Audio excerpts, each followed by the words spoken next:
Então, vamos falar hoje dos erros mais cometidos na transição para o vegetarianismo, no que diz respeito à elaboração de pratos e substituições que as pessoas fazem ao longo do dia. Esses erros que eu trouxe aqui são os que as pessoas mais costumam fazer, achando na verdade que está acertando, que está montando uma alimentação legal, está fazendo uma troca legal, mas na verdade está entrando em déficit, em falta, por conta de algum ajuste ali que não está sendo bem feito, tá? Então eu vou mostrar para vocês os tipos de prato que vocês mais costumam montar na dieta vegetariana e o porquê esses tipos de prato dessa aula de hoje não estariam adequados nutricionalmente, comparando aqui as necessidades proteicas. Bom, então o primeiro erro que as pessoas mais fazem e que acham que estão acertando é achar que só comer muitos legumes e verduras já garante a saúde. Porque o que a gente aprende, né, é que legumes e verduras são saudáveis e isso é muito verdade, tá? Legumes e verduras são saudáveis, são importantes, devem realmente ser a base da nossa alimentação, tá? Vão prevenir uma série de doenças. Porém, eles não podem ser a exclusividade da nossa alimentação. Se você come só legumes, verduras, de frutas no geral, você vai ter falta de proteínas. Então, ainda que o seu prato esteja bem colorido de vegetais, ele pode não estar sendo adequado em proteínas. Vitaminas e minerais, de repente você até está conseguindo, mas proteínas só com legumes e verduras dificilmente você consegue atingir, sem estar lançando mão aí de sementes, leguminosas, oleaginosas e alimentos de outros grupos. Então, muitas pessoas falam assim, não, virei vegetariana e o meu prato é super colorido. Lá em casa não falta salada, não falta vegetais. Tudo bem, nisso aí tá legal, mas é só isso, sabe? Então, isso é muito importante. Então, eu vou mostrar aqui pra vocês como que ficam esses pratos, né? Como é que as pessoas costumam montar achando que está adequado quando na verdade não está. E lembrando, isso em parte proteica, tá? Que é o foco desses erros mais cometidos. Bom, aí eu trouxe para vocês aqui o prato comum, né, com uma proteína animal ali, um filé pequeno de 80 a 100 gramas, ali no exemplo o frango. Então a gente removendo isso aqui, vamos fazer o cálculo, olha, de como que fica a nossa distribuição de proteínas, tá? Então, com relação à necessidade proteica, isso é muito individual. Eu já falei aqui em diversos outros vídeos que a gente precisa de 0,8 a 1 grama de proteína para cada quilo que você pesa, se você não fizer atividade física, e de 1,1 podendo chegar a 2 ou até mais gramas de proteína para cada quilo de peso que você pesa, se você fizer atividade física. E isso precisa ser distribuído ao longo do dia nas 5, 6 refeições que você faz, não alocado numa só refeição. Você consumir muita proteína numa só refeição, o seu corpo não consegue utilizar aquilo da melhor forma. Absorver, ele até absorve, mas ele não consegue guardar aquela proteína para usar depois, igual a gente guarda gordura, igual a gente guarda carboidrato. Então, a proteína ele converte numa via bioquímica, transformando em glicose, pode virar glicogênio, pode virar gordura. Então, ele não guarda essa proteína aqui, é para se ela não comer proteína daqui a 6 horas eu usar de novo. Não funciona assim.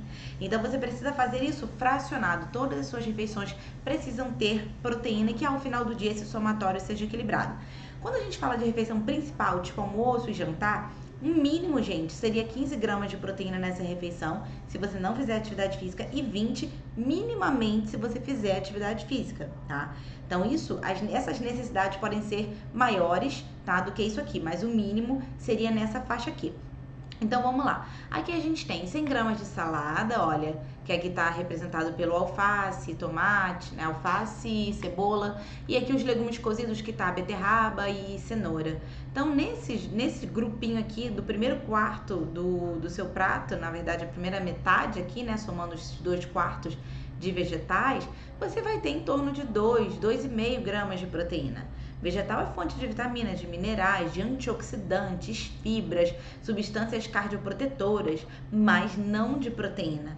Quando a gente fala de fonte de proteína, está falando de um alimento com um volume mais significativo, tá? Então, por mais que tenha 1 graminha, pô, eu preciso de 20, preciso de 15, não vou conseguir, tá?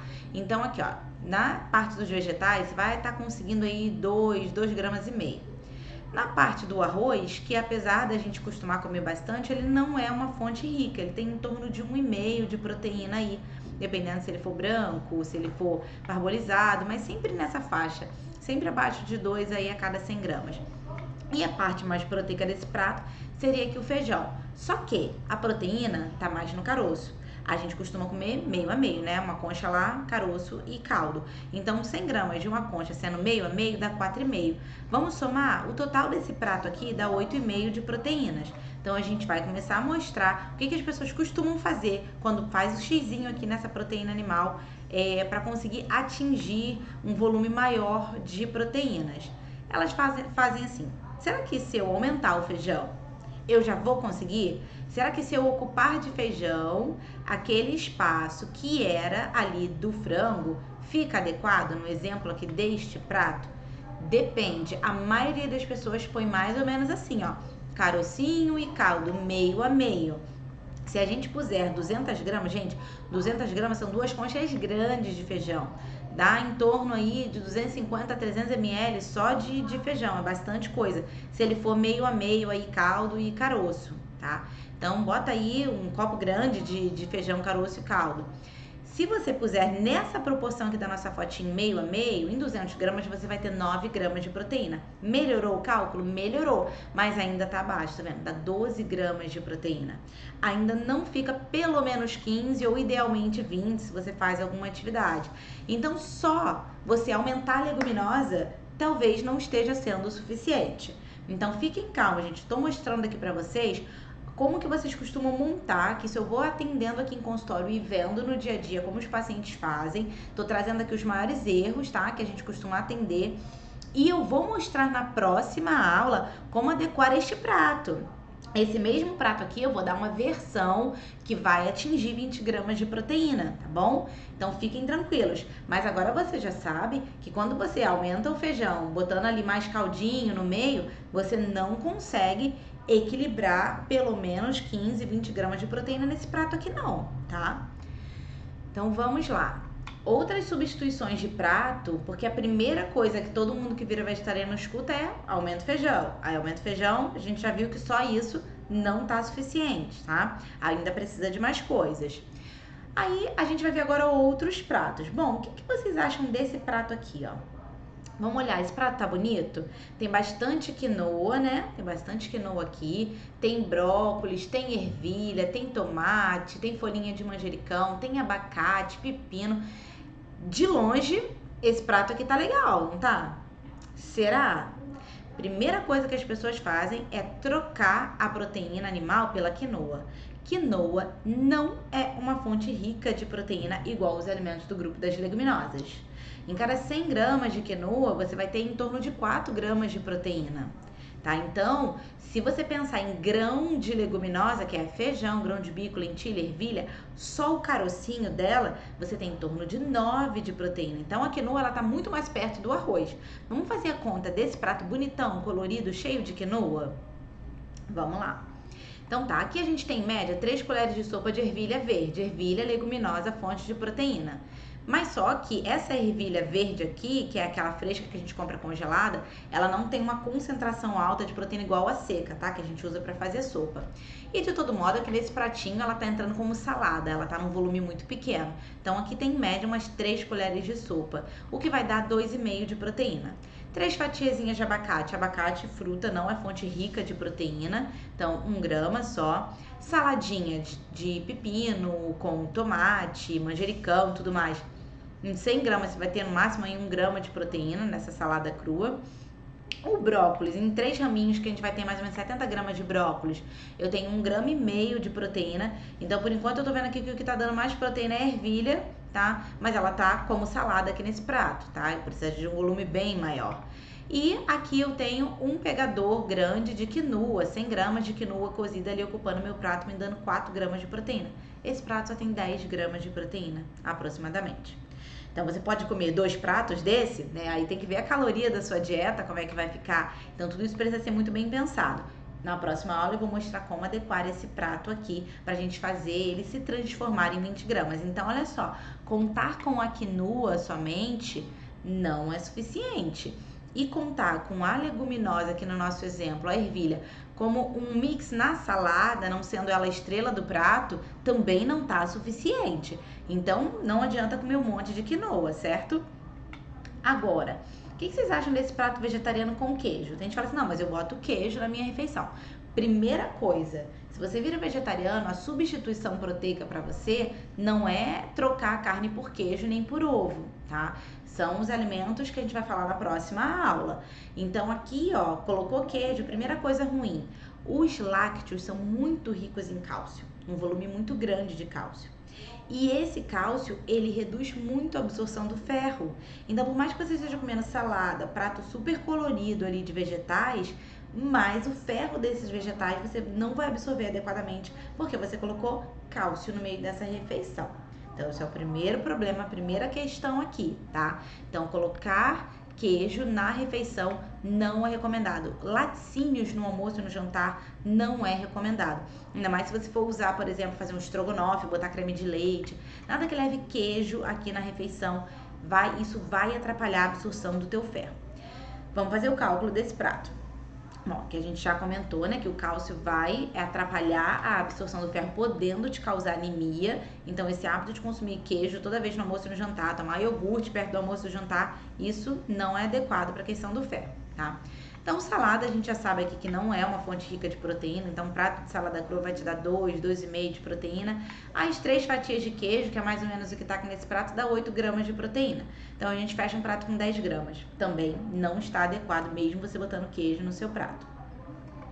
E esse prato com ovo? Muita gente fala assim, não, mas eu como um ovo, né? Ovo também não é a melhor substituição para a proteína animal, tá bom? Então, vamos lá. Vamos fazer o cálculo aqui, ó. O pratinho de salada, 2 gramas de proteína, um ovo grande, tá? Né? Dentro daquele pequeno branquinho de galinha de granja, não. Se eu tô falando do ovo jumbo, vai ter umas 6 gramas de proteína. A gente fecha um prato com 8. Ainda não estaria adequado esse prato aqui. E risoto, né? Muita gente come risoto, prato só risoto. Ou cogumelo. Quer contar com cogumelo como fonte de proteína. Gente, cogumelo não é fonte rica de proteína. Em 100 gramas de cogumelo, que dá uma escumadeira grande de cogumelo, você tem em torno de 1 grama de proteína, 2 no máximo. Não chega nem perto dos alimentos que a gente vai falar na próxima aula. Então, o cogumelo não é considerado fonte de proteína. No cálculo da dieta, ele entra na substituição dos legumes. Tá? Ele entra na substituição do grupo lá dos coloridinhos, dos vegetais, mas não entra como fonte de proteína. Você quer comer cogumelo? Sim, é saudável, tá? Ele melhora o sistema imunológico, ele tem outras substâncias muito boas para a saúde, mas não é fonte de proteína. Tô falando que cogumelo é ruim? Não, não falei isso. Falei que ele não é fonte de proteína. Então, muitas pessoas acabam contando com o cogumelo como se fosse uma fonte de proteína aí e usando como uma base ali de substituição na refeição. Vamos fazer o cálculo desse prato. Aqui eu tenho em média 2 pegadores de arroz, tá? Mais ou menos umas 200 gramas nesse prato de arroz, o que me dá 3 gramas de proteína. Um pegador, uma escumadeira aí de 100 gramas de cogumelo, que tá bastante, 1,5 grama de proteína. É um pratinho de menos de 5 gramas de proteína, é extremamente pobre em proteína. Isso aqui, na verdade, já tá quase como um acompanhamento, não é nem uma refeição. E isso quando a gente pensa em proteínas. Então, ainda que você coma isso aqui mais uma salada, a gente já viu lá que só a salada também não conta, né? É muito baixo no cálculo proteico. Então, aqui a gente não consegue atingir também a recomendação.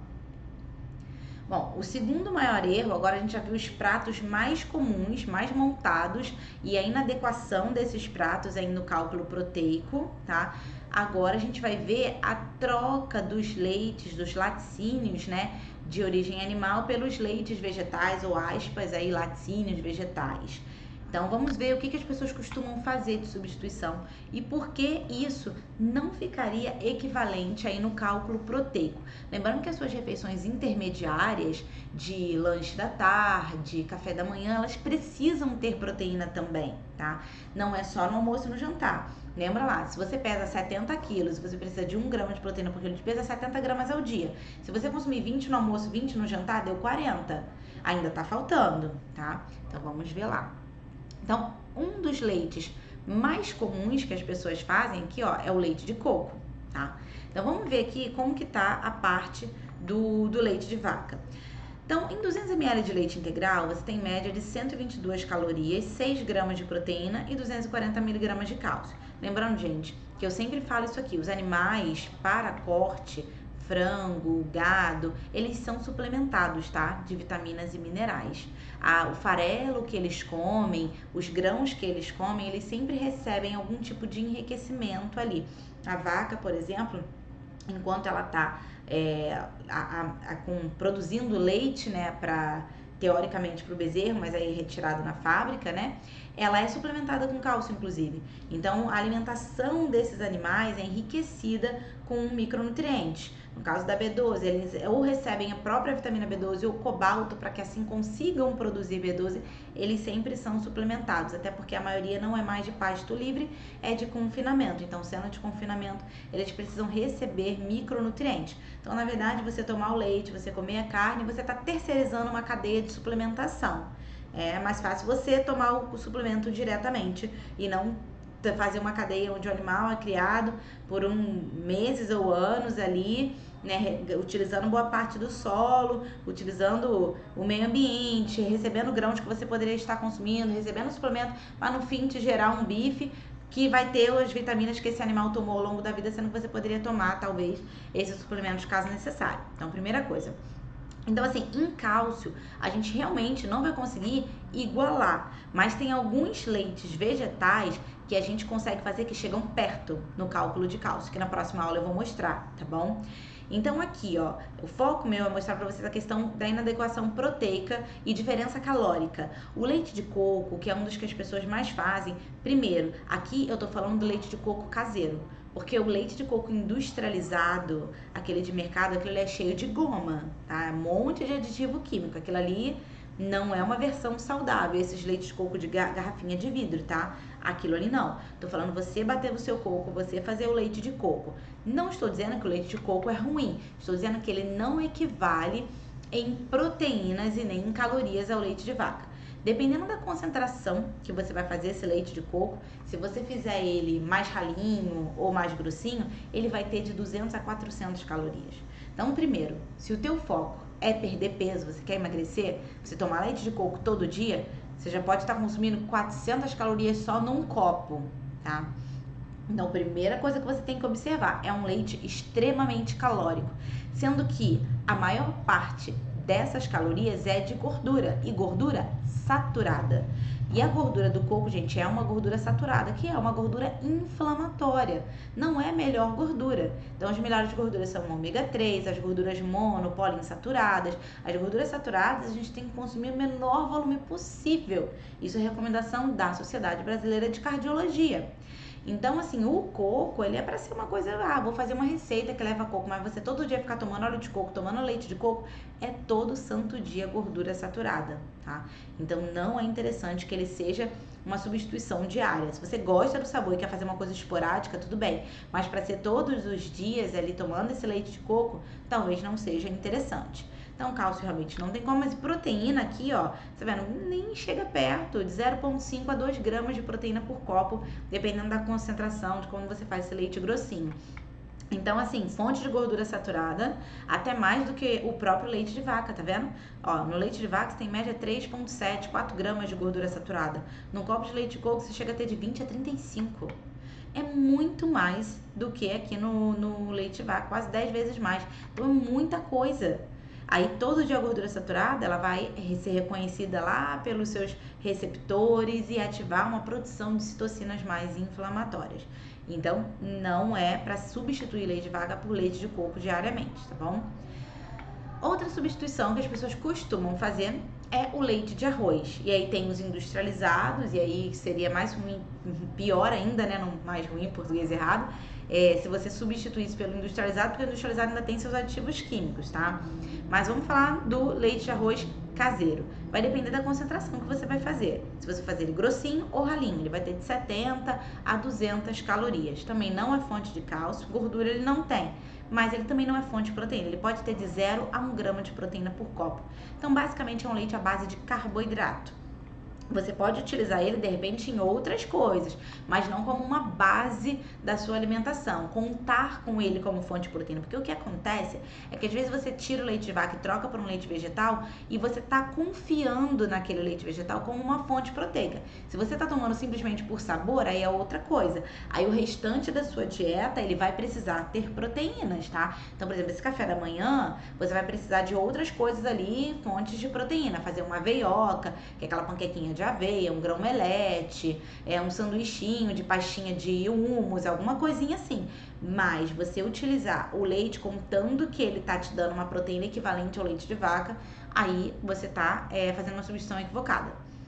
O outro leite muito comum é o leite de inhame. Dependendo da concentração que você faz, ele pode ter de 50 a 150 calorias. Fonte de cálcio também não é. E praticamente zero aqui em proteínas. Se você fizer bem grossinho, chega a ter 1 grama e meio por copo. Então, assim, não é uma fonte de proteínas. É mais um leite à base de carboidrato, igual o leite de arroz. Você pode utilizar ele, de repente, para fazer uma receita, um estrogonofe, né? Usar ele como leite vegetal dentro da receita. Mas contar como fonte proteica, ele não substitui. E uma outra observação importante a respeito do inhame é que ele tem uma substância que ela é inativada no calor, quando você cozinha o inhame. O inhame cru tem muito oxalato, por isso que ele pinica a língua de algumas pessoas. Algumas pessoas podem ter reação alérgica ao inhame cru. Então, se você quiser fazer leite de inhame, o ideal é que seja do inhame cozido, para você reduzir essa carga de oxalato aí, não ficar pinicando, não ter risco de reação alérgica.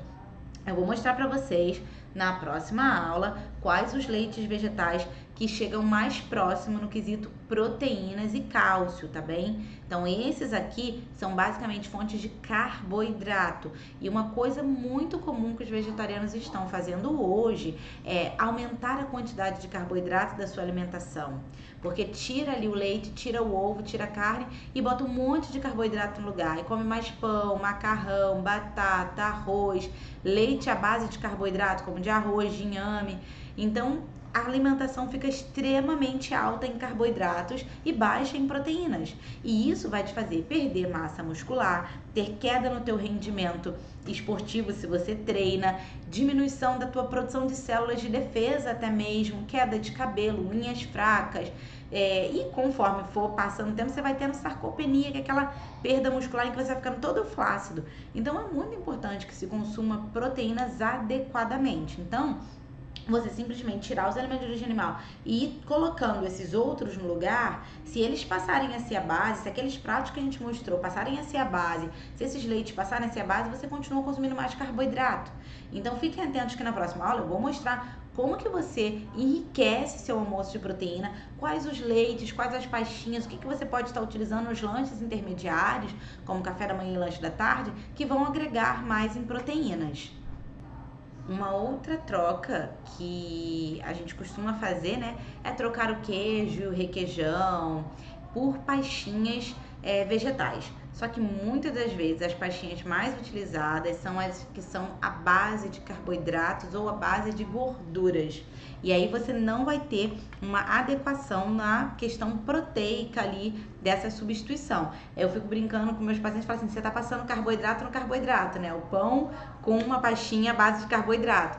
Então, aí fala assim, poxa, eu notei que eu não tô legal no treino, eu tô me sentindo meio flácida, porque tá fazendo essas substituições equivocadamente, tá? Então, vamos lá.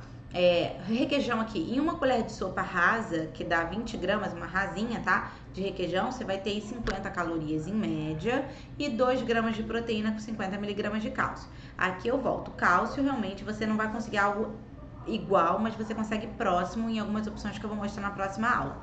Então aqui ó, requeijão de inhame, que é um dos que as pessoas também mais fazem porque também é fácil, né, de fazer, uma coisa ali mais acessível.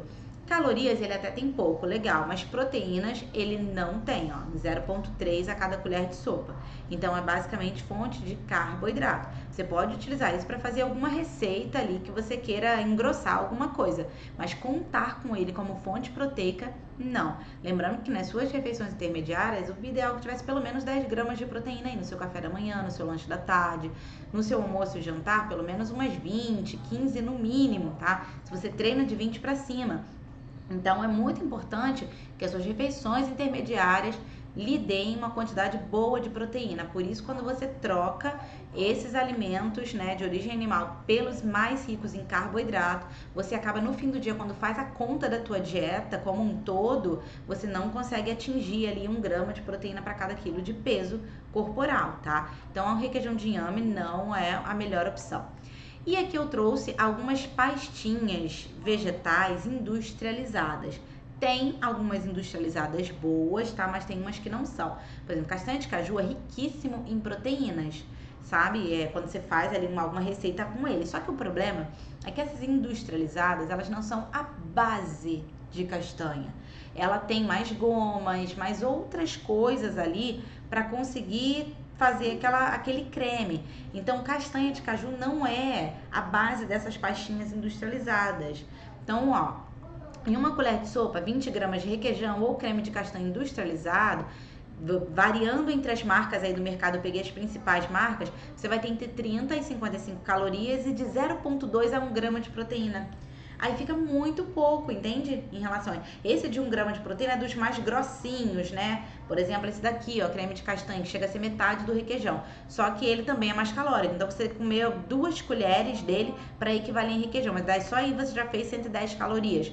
Então tem que ter cuidado também que se você ficar aumentando essa pastinha para poder adequar em proteína, você aumenta também calorias. E também não, o custo delas não é tão acessível assim. Fora que muitas delas têm óleo de palma ou óleo de coco, que é gordura saturada. Elas chegam a ter de 2 a 4 gramas de gordura saturada por cada colher de sopa. E isso colher de sopa rasa, gente. Então, assim, o ideal é você fazer o seu requeijão ou o seu creme de castanha caseiro, onde a base vai ser castanha. E aí uma dica que eu dou pra ficar mais barato é você comprar o cheirinho de castanha, que é aquela castanha quebradinha, sabe? Não precisa comprar ela inteira, que é mais cara. Então, assim, as pastinhas industrializadas aqui são mais gordura, tá? Do que proteína, basicamente. Essa é uma outra pastinha industrializada à base de soja. Aí tu fala, não, mas eu como um creme de soja. Compra lá no mercado, R$10 o potinho, acha que tá abafando. Quando você vai ver, ela é a base de óleos. Óleo de soja, óleo, enfim. Em calorias, as industrializadas vão variar de 40 a 60 calorias a cada colher de sopa, tá? Proteína de 0,4 a 0,7. Não é fonte de proteína. Então, assim, basicamente você tá comendo óleo. Essa daqui, essas pastinhas de soja, que tem várias marcas, a maioria é a base de gorduras e gomas. Você pega com a espátula, você até percebe a textura gomosa dela ali para engrossar. Então, assim, não é uma opção rica, tá? Aí a gente tem o requeijão de coco também, que já você encontra receitas aí. Em uma colher de sopa rasa, você vai ter em média 50 calorias, 0,5 de proteína e 4 gramas de gordura saturada. Aí você tem o dobro de gordura saturada que o requeijão, quando você faz um requeijão à base de coco. Então, também não é uma opção. A gente tem o requeijão de mandioca ou mandioqueijo, né? Também que algumas pessoas chamam, que ele pode ser feito ou na textura de requeijão ou duro igual um queijo. E aí, em média, 25 calorias a cada 20 gramas, se for na textura mais molinha, né? Tipo um requeijão, nada de proteína, 0,1. Então, basicamente, você está comendo empim, né? E se você botar muito azeite nele, aí esse 25 calorias vai virar 50. Aí aumenta muito as calorias. E aqui eu tô usando a receita com um mínimo fio curto de gordura ali para preparar o copo, tá? De requeijão. Então, assim, basicamente você comer empim. Não vale a pena quando você pensa em proteínas. Uma outra troca é o iogurte pelo iogurte de inhame, que é o danoninho de inhame, né? Que é uma excelente opção caso você vá utilizar ele como fonte de carboidrato. Isso aqui troca o pão, por exemplo, né? Isso aí troca a parte de carboidrato. Então, por exemplo, requeijão, o iogurtezinho de inhame. Se você enriquecesse isso daí por cima com bastante aveia, com chia, semente de girassol, e transformasse isso num bowl, talvez você conseguisse atingir 10 gramas de proteína aí numa misturinha. Mas ele puro é basicamente você comendo inhame, que inhame é carboidrato. Então, num iogurte natural integral, você tem média aí de 6 a 7 gramas de proteína. Do de inhame, você tem em torno de 1 grama de proteína. Então, como fonte de proteína, ele não é. Não é que é ruim, a não ser que você bote açúcar e você transforma isso no veneno. Açúcar não é comida, né? Então, assim, quando você for fazer isso daí como opção, não conte como fonte de proteína, conte como fonte de carboidrato. E aí você pode utilizar isso agregado a outras coisas. A gente vai falar na próxima aula algumas coisas que a gente pode estar utilizando, tá bom? Então não conte como fonte proteica. Então, eu repito, isso não quer dizer que esses alimentos não podem entrar, mas que eles não substituem os lácteos em parâmetros nutricionais. Existem outras opções mais aproximadas em nutrientes. Um outro erro muito comum, aí é que agora eu tô falando fora da parte de cálculo, né, de dieta, de inadequação de proteínas, substituições não equivalentes que fazem no fim do dia você não atingir a proteína que você precisa. A gente tem um erro muito comum também que é sair suplementando vitaminas e minerais sem saber se precisa. A pessoa vai na farmácia, compra comprimido de zinco, compra comprimido de vitamina C porque é bom para a imunidade, compra isso, compra aquilo e sai suplementando. Compra um monte de coisa, vitamina D, tudo suplementando sem orientação e sem uma avaliação prévia. Gente, carência nutricional, falta de vitaminas é muito ruim sim para a sua saúde, mas o excesso delas muitas das vezes consegue ser até pior do que a falta. Alguns nutrientes em excesso são muito nocivos, tá? Então é muito importante fazer o exame, avaliar se os seus exames estão dentro do ponto de corte ótimo, e a gente não olha só a faixa de referência, tudo tem uma quantidade ótima para você estar. Se não estiver, aí sim você suplementa, mas com uma dosagem personalizada para você, tá? Por um período prescrito, e tem que reavaliar, né? Sair tomando toda a vida, porque o negócio estava baixo, a vitamina estava baixa. Você tomou, subiu, continua tomando, tem algumas vitaminas que você vai fazendo estocagem, vai subindo demais. Algumas o seu corpo até consegue excretar quando entra em excesso, outras não. Então é muito importante fazer por um período e reavaliar. Algumas precisam sim de dose de manutenção. Vitamina D, se você não tem exposição solar, realmente vai precisar de uma dosagem de manutenção. Mas tem gente tomando 10 mil por dia todo dia. Tem pessoas que realmente têm uma metabolização mais baixa e precisam de doses mais altas, mas tem outros que com 800 UI ao dia já responde. Tem gente que precisa de 15, então 15 mil UI ao dia. Então tem que dosar, ir entrando com uma dosagem e reavaliar para a gente ver aí o que precisa ser ajustado, que para cada pessoa é de um jeito. Não é você só tomar vitamina cegamente, colocando sua saúde em risco.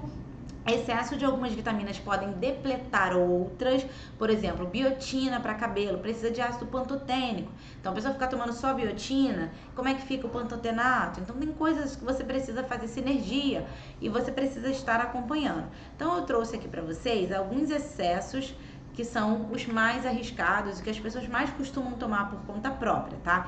Zinco, que todo mundo está querendo tomar para o sistema imunológico. Excesso de zinco suprime,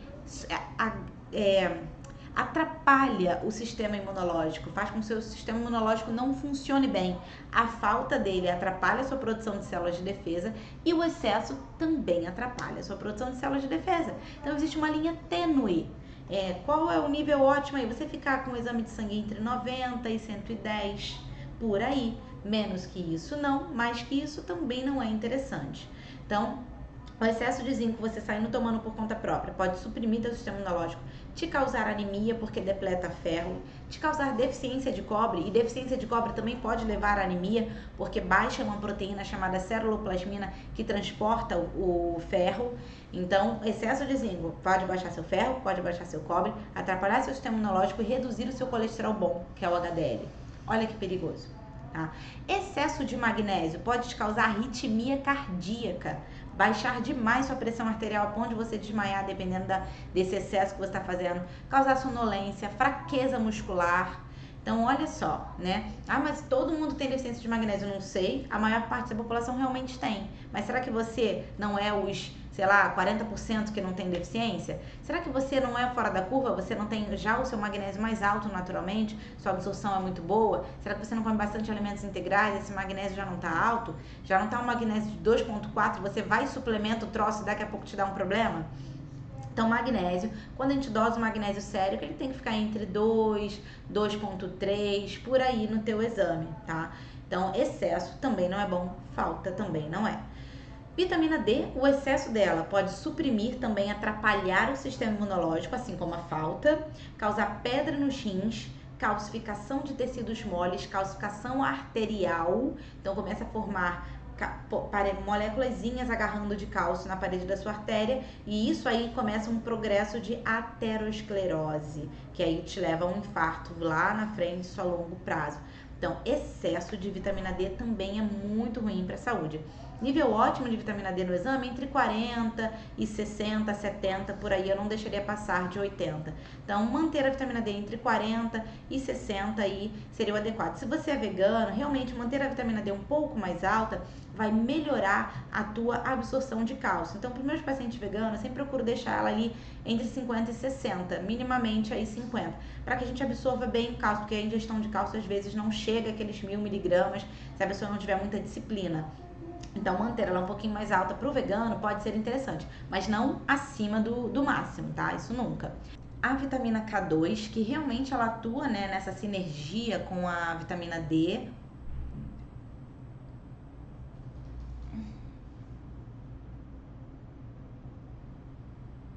A vitamina K2, ela realmente atua nessa sinergia aí com a vitamina D aumentando a absorção de cálcio, a K2 auxiliando que esse cálcio siga para a matriz óssea. Porém, o seu excesso também é nocivo. Não é só a vitamina K1 que atua na coagulação, a K2 também vai influenciar na coagulação sanguínea. Então, o excesso de vitamina K2 pode levar a uma hipercoagulação e a longo prazo um risco de trombose. Então, nada de excesso de vitamina K2. Selênio, que também o pessoal toma para a imunidade. O excesso pode causar fadiga, irritabilidade, anormalidade do sistema nervoso, queda de cabelo, enfraquecimento de unha e erupção cutânea.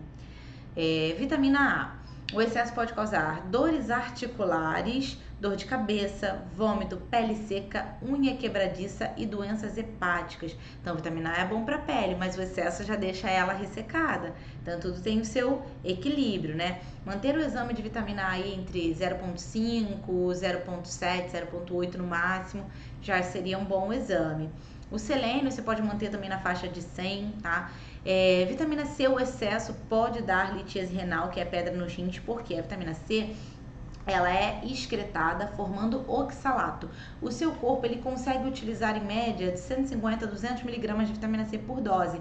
Passou disso, ele até absorve tudo. Por exemplo, esses efervescentes que o pessoal está tomando por conta própria. Você absorve toda aquela vitamina C, os 1000 miligramas que tem ali. 200 o seu corpo consegue usar. Passou disso, ele vai para a circulação, passa pelo rim para ser jogado fora. Só que nesse processo de jogar fora essas 800 miligramas, forma-se oxalato.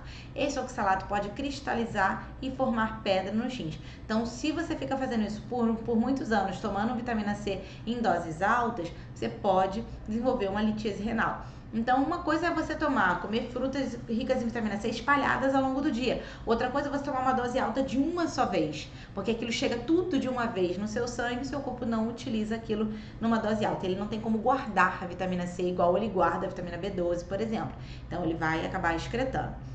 O excesso de ferro aumenta o estresse oxidativo, aumenta processos inflamatórios e pode causar deficiência de zinco e de cobre. Então, pessoal, muita atenção. Na próxima aula a gente vai falar lá das opções de trocas mais nutritivas, que a gente falou da alimentação, e muito cuidado com a autossuplementação, ela pode ser muito arriscada.